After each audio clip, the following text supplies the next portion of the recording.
गेहूं काटे छै, गेहूं काटे छै। अपने सुन रहल छी एसके राज रिकॉर्डिंग स्टूडियो सादर प्रस्तुत है। गेहूं झरै छै, खेत में सड़ै छै, एहो गेहूं झरै छै, खेत में सड़ै छै।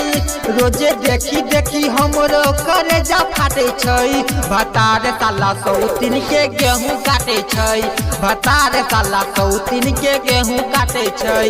जमाना करी हमरा के रोजे डांटे छै, जमाना करी हमरा के रोजे डांटे छै। भतार साला सौतीन के गेहूं काटे छै, भतार साला सौतीन के गेहूं काटे छै।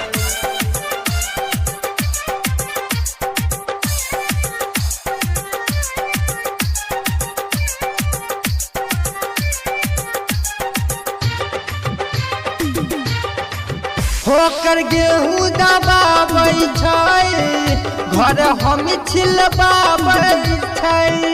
एक तो गर्मी सताबै छै, खिसी खिसी मुँह बाबै छै, खिसी खिसी मुँह बाबै छै।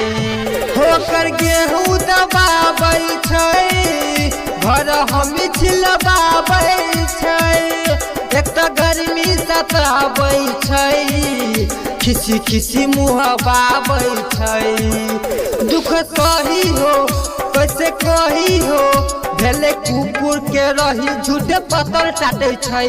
भतार साला सौतीन के गेहूं काटे छै, भतार साला सौतीन के गेहूं काटे छै। जमाना करी हमरा के रोजे डांटे छै, जमाना करी हमरा के रोजे डांटे छै। भतार साला सौतीन के गेहूं काटे छै, भतार साला सौतीन के गेहूं काटे छै।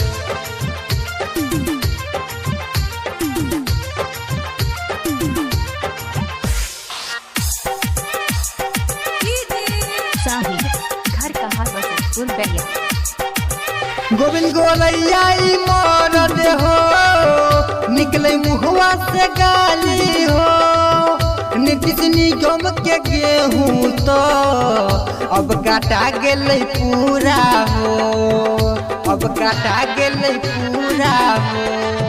गोविंद गोलैया मरद हो, निकले मुहवा से गाली हो।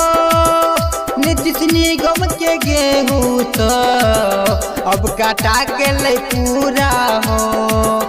राकेश कहै छौ, सुभाष रहै छौ, लगे सटल पर बदर जका मुड़ी झाटे छै।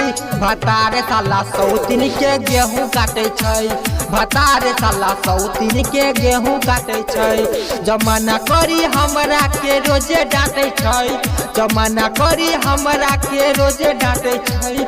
भतार साला सौतीन के गेहूं काटे छै, भतार साला सौतीन के गेहूं काटे छै।